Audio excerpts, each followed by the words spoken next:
جو بہت زیادہ نیک ہو نا، حضرت بابا، میں کہتا اللہ خیر کرے، یہ عجیب سا نہ ہو کہیں. اور یہ بھی اسی سے یاد رکھو، یہ زیادہ نہیں میں بات کروں گا، بس جلدی سے آگے جا رہا ہوں، کہ جو بہت اچھا عامل ہوتا ہے نا، روحانی علاج کرا رہا ہے، اس سے یقین کر لو یہ کوئی بہت بڑی چیز ہے، یہ بہت بڑے نقصان میں ڈالے گا آپ کو. جو چھوٹے موٹے الٹے سیدھے عامل ہوتے ہیں نا، نماز نہیں پڑھ رہے، لڑکیوں سے پردہ نہیں کر رہے، وہ شکل سے چرسی لگ رہے ہیں، یہ والے عامل کم خطرناک ہیں. عاملوں کی جب بات آئے تو دل پہ لے جانے دو، اس کے بغیر ان عاملوں کی عقیدت نکلے گی نہیں. آج ایک فیملی آئی میرے پاس عصر کے بعد، ایک عامل نے طلاق دلوا دی دونوں. وہ عامل بھی بہت نیک شمار ہوتا ہے، اس کو بتایا تم پہ جادو کیا ہے، وہ لڑکی وہم میں چلی گئی مجھ پہ جادو ہے، اور وظیفے پڑھ رہی ہے، بیٹھ کے وظیفے پڑھ کے اور کھوپڑی آؤٹ ہو گئی اس کی، حالانکہ کوئی جادو نہیں ہے اس کے اوپر. میاں بیوی کے اختلافات ہیں، ان کو حل کیا جا سکتا تھا. ان کی غلطی کسی بزرگ کے پاس چلے گئے، ان بزرگ نے کہہ دیا اصل میں تم پہ عملیات ہیں، تم یہ پڑھا کرو. اب بہو کو وہم ہو گیا مجھ پہ کیا ہے، عملیات. اب جب وہم ہو گیا کہ عملیات ہیں تو پھر یہ بھی وہم ہوگا ساس نے کرایا ہے، نند نے کرایا ہے. وہ گھر میں ایسا چھستا بستا، گھر کی ایسی کی تیسی کرا دی.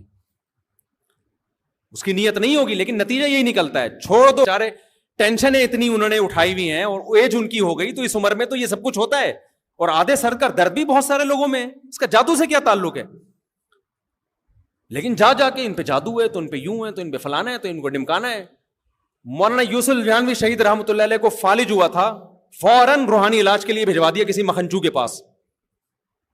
وہ ان پہ دم کر رہا ہے کہ قادیانیوں نے جادو کیا ہے. ہمارے حضرت مفتی رشید احمد صاحب نے ان کو بلا کے سمجھایا کسی کا باپ بھی آپ پہ جادو نہیں کر سکتا. آپ کو کیوں دماغ میں فالج؟ تو یہ آپ اتنی محنت کرتے تھے دماغی، چلنا پھرنا نہیں ہو، واکنگ نہ ہو، اور دماغی محنت اور ٹینشن مخالفت ہوتے تو فالج ہی تو ہوتا ہے. اور پھر ایج بھی تو کتنی تھی. انگریز کبھی نہیں کہے گا کہ مجھ پہ جادو ہوا ہے. یہ مسلمانوں میں پتہ نہیں کیا مسئلہ ہے. اور سب کے پاس ایک دلیل ہے کہ جب نبی پہ جادو ہو سکتا تھا تو پیغمبر پہ، تو یوسف الجہانوی شہید پہ کیوں نہیں ہو سکتا؟ میں ان سے سوال پوچھتا ہوں، نبی پہ ہو سکتا تھا تو ابو بکر پہ کیوں نہیں ہوا، عمر پہ کیوں نہیں ہوا، عثمان پہ کیوں نہیں ہوا، علی پہ کیوں نہیں ہوا؟ اگر اتنا آسان ہوتا نا تو یہودی تو صرف پیغمبر کے دشمن تھوڑی تھے، ابو بکر کے بھی تھے، عثمان کے بھی تھے، کسی پہ بھی نہیں ہوا. کبھی سنا وہ مشہور عاملوں سے علاج کرا رہے ہوں، یا خود عملیات سیکھے ہوں حضرت ابو بکر نے، یا حصار کھینچ کے سوتے ہوں؟ یہ بچوں کا کھیل نہیں ہے. نبی پہ کیوں ہوا تھا؟ اس لیے تاکہ لوگ آپ کو جادوگر نہ سمجھیں. اس لیے اللہ نے ہونے دیا تھا، کیونکہ بار بار یہ کہتے تھے جادوگر ہیں، تو اللہ نے ہونے دے دیا تاکہ یہ الزام بھی، کیونکہ جادوگر پہ نہیں ہوتا جادو. تو نبی کو چونکہ بشر کے لوگ کامل بشر سمجھیں، اس لیے اللہ نے ہونے دے دیا. وہ بھی تھوڑا سا، زیادہ نہیں ہوا وہ، تاکہ یہ تانا بھی نہ بری ہو جائے کہ بار بار کہتے جادوگر ہیں، یہ جادو کے زور سے اتنے لوگوں کو مسلمان کر. اللہ نے ہونے دے دیا کہ چلو میں تمہاری یہ بھی کنفیوژن دور کر دوں کہ یہ جادوگر نہیں ہے، ورنہ اتنا پاورفل تم نے جادو کیا، تھوڑا سا بھی اثر نہ ہوتا. اور پھر اس بہانے سورہ فلق سورہ ناس نازل ہو گئی ہمارے فائدے کے لیے کہ یہ دم کر کے سو جایا کرو. میں اس سے کہتا ہوں کہ جب نبی پر اتنا پاورفل جادو ہوا تھا، سورہ فلق سورہ ناس کا دم کرنے سے وہ ٹھیک ہو گیا، تو ہمیں ان عاملوں کے پاس جانے کی کیا ضرورت ہے؟ ہمیں سورہ فلق سورہ ناس کافی کیوں نہیں ہے؟ بات آ رہی ہے؟ اگر ہوا بھی ہے بالفرض، اول تو اتنی آسانی سے نہیں ہوتا. مان لو ہو گیا یار، امکان کے درجے میں مان لو، تو سورہ فلق سورہ ناس پڑھ کے بھوک لگا کے سو جاؤ نا، کیا تکلیف ہو رہی ہے تمہیں؟ تو اس لیے عامل جتنا نیک ہوگا نا، سمجھ لو اتنا کیا ہے، ڈینجرس. حقیقت بتا رہا ہوں، بڑے بہت بڑے بزرگ کا دور بھاگو یار، یہ برباد کرے گا، کیونکہ گھر میں اس کو عزت ملے گی. میں نے دارالعلوم کرنگی کے عامل بھی دیکھے ہیں لوگوں کو الو بناتے ہوئے. آپ کیا سمجھتے ہو؟ دارالعلوم کرنگی کی بدنامی نہیں ہے اس میں، کیونکہ دارالعلوم کرنگی یا جامعۃ الرشید ایک دینی ادارہ ہے، اس نے کبھی عاملوں کا ٹھیکہ لیا ہوا ہے. بنوری ٹاؤن کی میں مخالفت نہیں کر رہا، بنوری ٹاؤن ایک دینی ادارہ ہے، فتویٰ بنوری ٹاؤن سے لو. ہم تو خود لوگوں کو کہتے ہیں یار یہ مسئلہ ہے بنوری ٹاؤن، اوتھینٹک فتویٰ ملے گا، ایک بہت بڑا علمی ادارہ ہے، یہ فتویٰ دارالعلوم کرنگی سے لو، اوتھینٹک فتویٰ ملے گا. روحانی علاج کی بات کر رہا ہوں، روحانی علاج نہ بنوری ٹاؤن میں، نہ جامعۃ، جو میرا ادارہ ہے جامعۃ الرشید، میں اس کی بھی مخالفت کرتا ہوں اس میں، نہ دارالعلوم کرنگی میں. سمجھتے ہو؟ تو دینی مدرسے خراب نہیں ہوتے، خراب لوگ دینی مدرسوں کا شیلٹر استعمال کرتے ہیں. اور ہمارے بزرگ بعض رات کو خلافت دے دیتے ہیں، وہ خلافت اس بیس پہ دیتے ہیں، وہ سمجھتے ہیں کہ یہ نیک ہے، تو اس میں غلطی بھی ہو سکتی ہے انسان سے.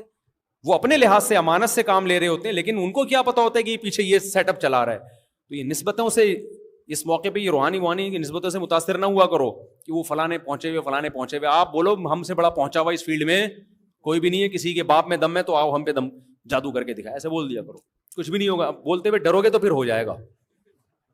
بعض لوگ یہ کرتے ہیں کوئی مجھ پہ کر کے دکھائے, دیکھو تو ویسے ہی نفسیاتی مریض ہے بھائی, تیرے کو تو پھونک لگاؤ گے مر جائے گا تو. وہ میں نے واقعہ سنایا تھا نا, ہمارے چھت پہ جنات آ گئے تھے وہ نہیں, اور ڈرامے بازی ہو رہی تھی. تو وہ مؤذن صاحب نیچے جا کے میرا بیان سنا ہوا تھا کہ جنات کے سامنے کانفیڈنس ظاہر کرو تو جن نہیں ڈرتے. تو مؤذن صاحب اللہ ان کی مغفرت فرمائے انتقال ہو گیا.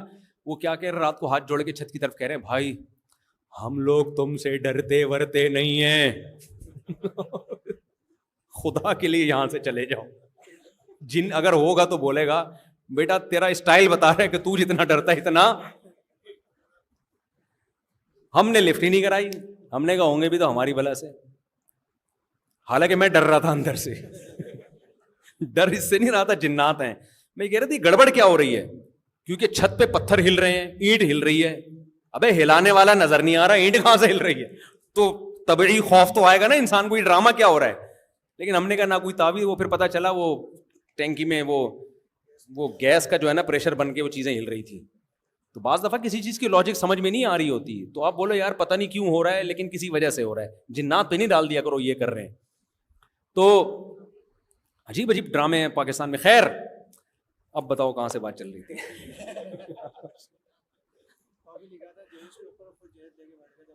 ہاں تو میں بھی جب ایمانداری پہ بیان کر رہا ہوتا ہوں نا, تو میں پہلے اپنے گریبان میں جھانکتا ہوں, بیٹا کہیں تو نہیں کہ لوگوں کے پیسے کھا کے بیٹھا ہوا, ٹھیک ہے نا, کیونکہ تقریریں کرنا بہت آسان ہوتا ہے. تو اللہ کا شکر ہے ابھی تک کی رپورٹ تو یہی ہے کہ نہیں بیٹھا ہوا, اور دینے کی فکر زیادہ کرتا ہوں بجائے لینے کے. تو اللہ اسی پہ قائم رکھے, تو اللہ کی توفیق سے ہوتا ہے. انسان کے پلٹتے میں کوئی دیر نہیں لگتی. بڑے بڑے لوگوں نے پلٹتے ہوئے دیکھا ہے, تو اترانا نہیں چاہیے کسی چیز پہ. تو میں عرض کر رہا تھا کہ کنجوسوں کی 2 قسمیں میں نے بیان کی تھی. ایک وہ قسم ہوتی ہے, بار بار اس لیے کہ تاکہ اس سے لنک کروں نا میں, ایک قسم وہ ہوتی ہے کہ جو دوسرے کو دیتے نہیں ہیں, اس پر رحم نہیں کھاتے. اس سے بڑا کنجوس وہ ہوتا ہے جو کم وقت دوسرے کا پیسہ دبا کے بیٹھا ہوا ہے, مکان کا کرایہ نہیں دے رہا, پیمنٹ نہیں کر رہا, ترخا رہا ہے, ٹہلا رہا ہے. اسی طرح ڈاکوؤں کی بھی کتنی قسمیں ہیں, 2. ایک وہ ڈاکو گھر پہ آئے جوتے مار کے بھگاؤ گے آپ, جو موبائل سے لوگوں کے پیسے چھینتا ہے, وہ چور ہے جو مسجد سے چپل چراتا ہے. ایک چور وہ ہے جو اس سے بڑی بڑی چوریاں کرتا ہے.